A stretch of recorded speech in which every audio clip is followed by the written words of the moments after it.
Yes, audible, audible. Okay, thank you so much, sir. Firstly, I'd like to express my deep gratitude to the principal and vice principal of Wisdom Park International School and the entire team of OMIAD for giving me this opportunity to share my thoughts on a topic that is both close to my heart and central to the way we shape the minds of our future generations. Today, I look forward Today, I look forward to discussing the core principles of Montessori teaching strategies, how they align with the developmental needs of children, and how we, as a community of educators, can implement these strategies effectively in our classrooms. Together, let us explore into the world of Montessori, where education is not just about academic success but about nurturing independent, confident, and compassionate human beings. Myself, Ayesha Nasreen, I'm a graduate in English literature and also I'm a Montessori trained educator. Today, I'll share some insights on the teaching strategies of Montessori education, the key principles, and mainly how to implement Montessori approach in the 21st century schooling. So let's see. First, let us look on understanding the Montessori education. So having the Montessori pedagogy overview, it is an approach developed by Dr. Maria Montessori. This educational approach is grounded in child-led experiential learning. So Maria Montessori explored a child-centered and experiential learning that because she observed that children learn best when they are free to explore and interact with their environment at their own pace. She believed that this method nurtures their natural curiosity, fosters independence, and supports holistic development intellectually, socially, and emotionally. This approach allows children to be independent.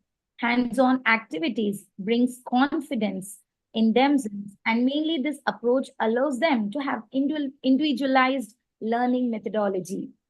The key principles are this approach focuses on fostering independence, encouraging the hands-on experiences, and supporting individualized learning path. Then, coming to the child centered learning, the method values freedom within limits, allowing children to explore at their own.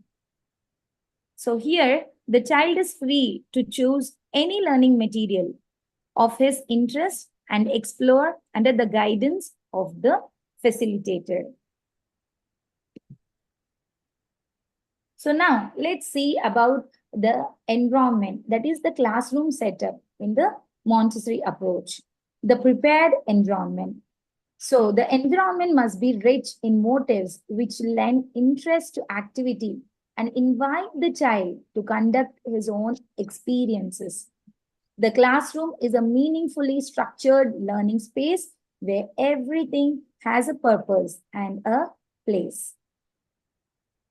So, in the classroom of a Montessori setup, all the materials are so designed to inculcate the curiosity and also to make the children to be independent. They can explore any material, and also it helps them to have the cognitive development as well. The classroom setup or the learning environment in the Montessori education, it is a setup in such a way that helps children to learn on their own and explore on their own speed. Everything in the room is carefully chosen and arranged to make it easy for children to focus, be creative, and develop their skills naturally. Now let's see what is a holistic learning, what is a holistic development in the Montessori education. So the holistic learning, the Montessori learning is a holistic approach that values the development of the whole child, intellectually, socially, emotionally, and physically. This approach encourages children to explore subjects at their own pace and in their own way, promoting a deeper and more meaningful engagement with the materials, with the learnings. So, in Montessori education, the academic skills like reading, writing, math, and science are taught in hands on and practical way that connects learning to real life experiences. So, the children are free to choose any material. Those materials are related to real life experiences. It helps the children to have the knowledge about what will be happen in the practical life, which they see in their daily routine. So it molds the children in such a way that they boldly accept and they boldly agrees for their mistakes and they do the self correction. So this is called the holistic approach, the holistic learning in Montessori education. Now let's see what is the thing called building, how to build the cognitive skills among students. So, Montessori education fosters creativity and critical thinking by providing children with an environment that encourages exploration, problem solving, and independent thinker. It emphasizes sensory learning, which is essential for the development of the brain's neural connections. So, when coming to the cognitive development, in Montessori education, the cognitive skills are built by letting children solve problems, explore ideas, and think for themselves through hands on activities and obviously with the support and guidance from the facilitator. So we have lots of materials, that is the lots of learning tools in the Montessori setup. For example, let's take the puzzle activities. So there are so many puzzle activities for like the animal puzzle, the bird puzzle, the tree puzzle, or the human body puzzle. So we have n number of puzzle activities in Montessori. So looking for the puzzle activities, when children work on puzzles, which help them develop the problem solving skills and improve their ability to focus and also to think critically. So then we have so many materials, and among them, one is sorting and matching games. So coming to the sorting and matching games, children sort objects by sort objects by shapes, color, or size, which strengthens their ability to classify and organize and understand the relationships between the different items. So they have the ability to, like, when they sort the objects, their cognitive skills are built, so they can understand the relationships between the different items, the different objects, like the big and small, the longer, the thicker, like that they are identifying. So with the use of materials, we help them to grow independently. Now, let's come to the key principles of Montessori education. So, while we were talking about the teaching strategies, like how to grow the cognitive skills, the holistic approach in the Montessori education. Now, let's see the key principles of the Montessori approach. So, this approach is basically the self-directed learning. It allows children to learn in their own pace, to learn in their own speed. And it also has lots of hands-on learning. Like we have lots of materials in the Montessori approach, which allows children to practically do and solve the problems.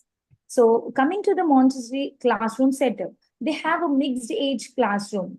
So right now we cannot have the mixed age classroom, mixed age groups in our classrooms, but also leaving this, we can have it like we can implement the hands-on learning experiences in the classroom. We can implement the material the tool-wise teaching in the classroom. We can implement the self-directed learning in the classroom.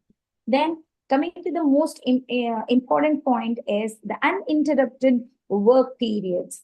So it is not like the children are forced that this time they have to do this, the next period they have something else. So it is a structured classroom where the children are aware, where the children are free to do whatever they are interested in. Like if they are interested to do the language things, the alphabetical order, they can go and directly take those materials. If they are interested to do any practical life experiences, they are free to go and explore the practical life, the teaching aids. So like that, in the Montessori approach, they have the liberty, the students have the liberty to experience, to work, and to explore lots of materials that is present in the classroom setup.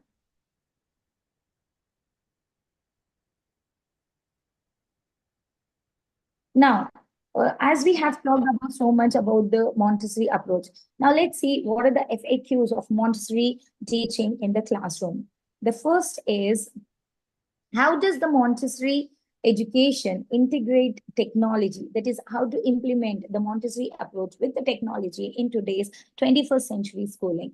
So Montessori education integrates technology by using digital tools and resources like interactive apps that we are obviously, I think most of the schools are using those interactive apps and educational softwares to enhance hands-on learning experiences while still focusing on developing skills through exploration and creativity. So this is the main thing we have to focus when we are ready, like when we are writing for the lesson plan, or when we are going for a classroom. As a facilitator, we should be first aware that what we are going to present in the classroom. So we have to make our classroom more lively so that children will come up and will show interest, and will show out of interest, they learn so much of things just in a span of time. So then coming to the next question, the most important, how does Montessori teaching support diverse learning? So here, the children are not asked to do in the manner, rather, they are free to choose their own materials and explore it to their best, which makes learning diverse, interesting, and also challenging as well.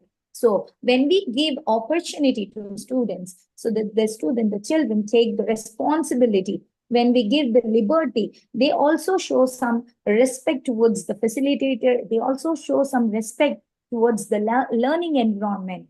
And in that, obviously we can show the progress and the development among the students. So it is not like forcing students to get the good marks, to grow through the academics. Through this approach, we also build their cognitive skills. We also build their behavioral skills. We also, it is like molding the child in all aspects. It is not only about the academic way, but in all aspects. Now, let's see, how does the Montessori approach balance autonomy with accountability? So, Montessori education balances autonomy with accountability by letting children make their own choices and learn independently, while also setting clear expectations and guiding them to take responsibility for their work and behavior. So in this, the children are held responsible for their work. For example, if a child is taking any material, or doing any or busy doing some work in the teaching aids, then he finds he did any mistake. So it is the child who is made responsible. The child also takes the responsibility of his own mistakes, as well as he corrects himself. So the here the facilitator is not, at the starting, is not helping the child. Here the facilitator is waiting for the child to correct himself, is letting the child, is giving this child to some space to make the child to feel about his mistakes. to self-correct his mistakes. And if not, if in case the child is unable to do so, that time the facilitator comes forward and guides students to in there and guides students respectively. So this is the main thing. This is the most utmost teaching principle of Montessori. So it is the same of like the it builds the confidence.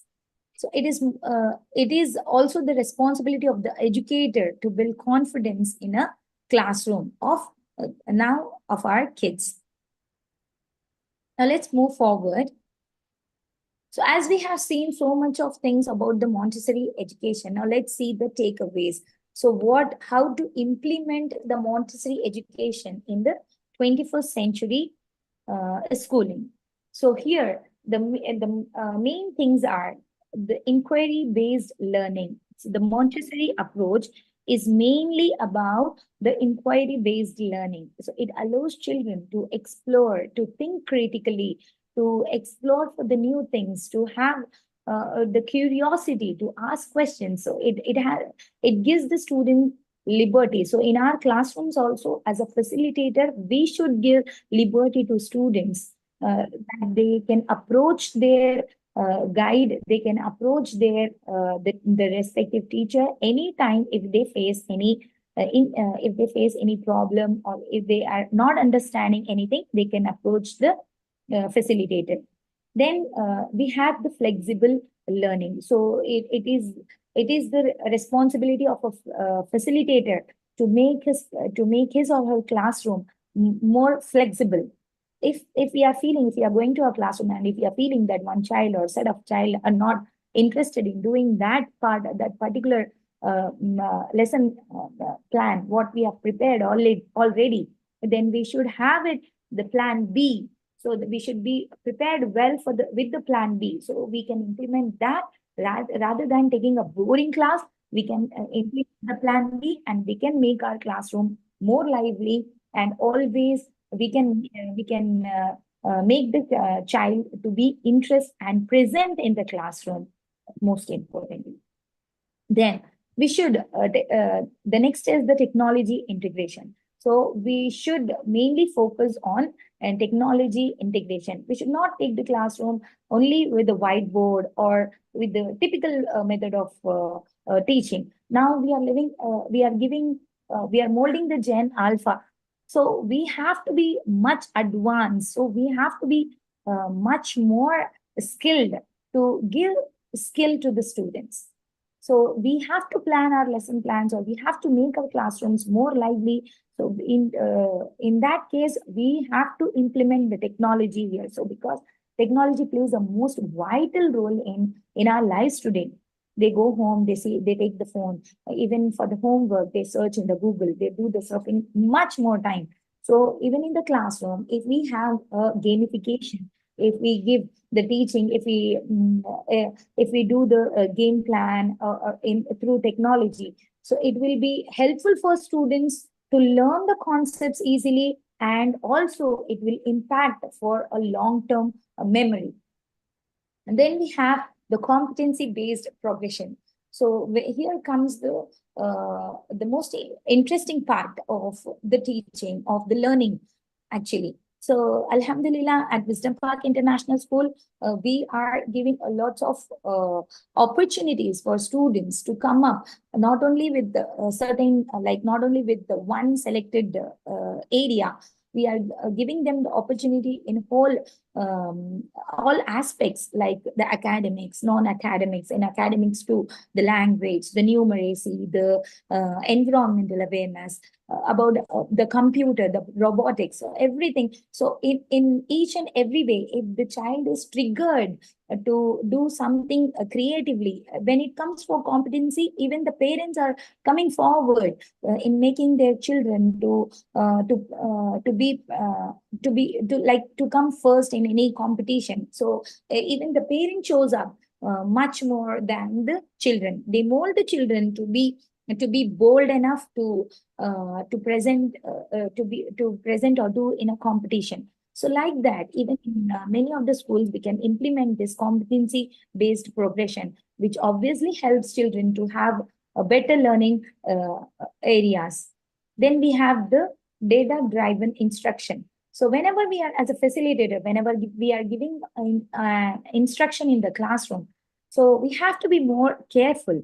We have to be like, we should be more clear first of all, so that the children can implement or children can listen and practice respectively.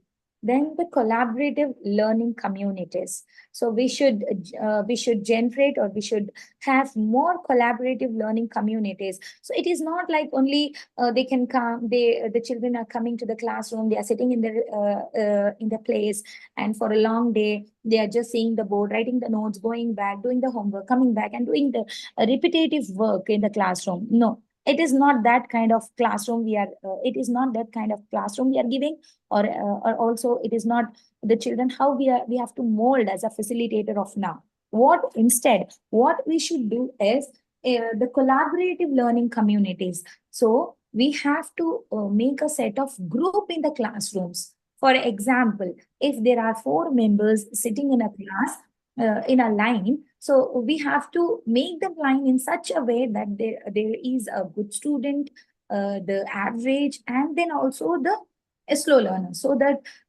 we can build a module where each one of them can help each other and guide each other, and we can see the progress. So this is actually aligned with the what we saw in the mixed age group.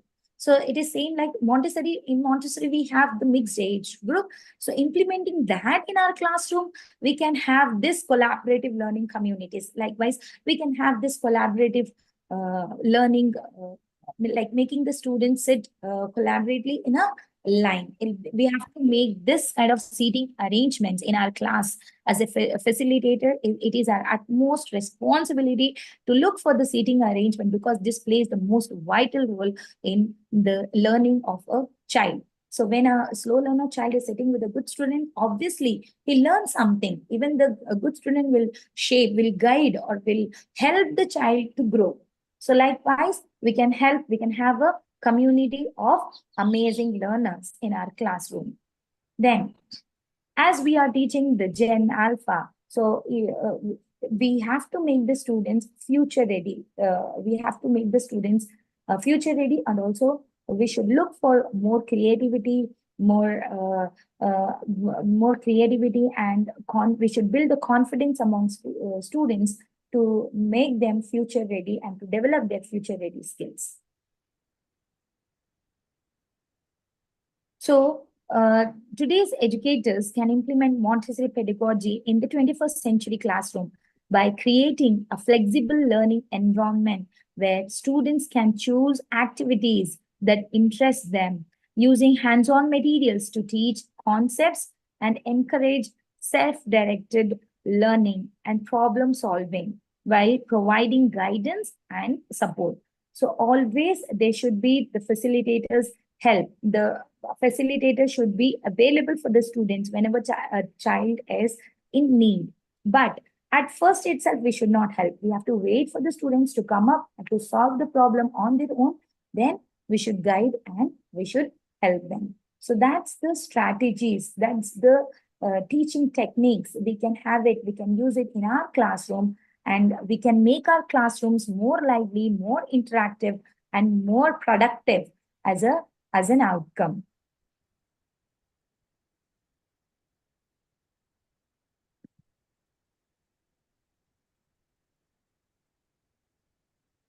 So it is not only about the children for a future ready skill, but it is the dual responsibility of an educator to plan their classes with much activities which instigates the child's curiosity and creativity. So we are here to produce the leaders of tomorrow who not only have common sense, but also the creativity, critical thinking, and empathy to solve problems and make a positive impact in the world. So thank you for the entire OMIA team for giving me this opportunity to have. Thank you, madam. Yes, sir. Thank you, madam, for having elaborately have given the instructions. Really, it is very admirable at this young age. You have trained so much and giving a lot of things to our colleagues.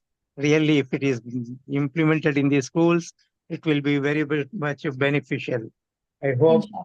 this will definitely benefit to our teachers as well as students, particularly cognitive skills, which have laid stress on creativity, Mm. critical thinking, and problem solving, decision making, empathy, social skills, emotional skills, and lot of other things, mental skills. These are the need of the hour. Yes. Moreover, building cognitive skills, particularly the very great unfortunate thing in our India is that we are missing the teaching of science in hands-on experiments. Yesterday also, while I was addressing a Millati school in Bombay, the same thing I told the teachers that quality is important, that can be developed by keeping the hands on the experiment and leading it and developing creativity and as well as the curiosity. The Obviously. 21st century Mm. stands on the four C's: curiosity, creativity, collaboration, and then communication. Hope Yes. my teachers will understand it and follow the principles in classes. I don't want to take much of time myself personally and on behalf of the teachers assembled here and on behalf of the Ummah, I extremely thankful to you for having this important session. Please, my dear teachers, follow this, note this point, and definitely it will helpful to our students and the future generation. Jazakallah khair. Thanking you.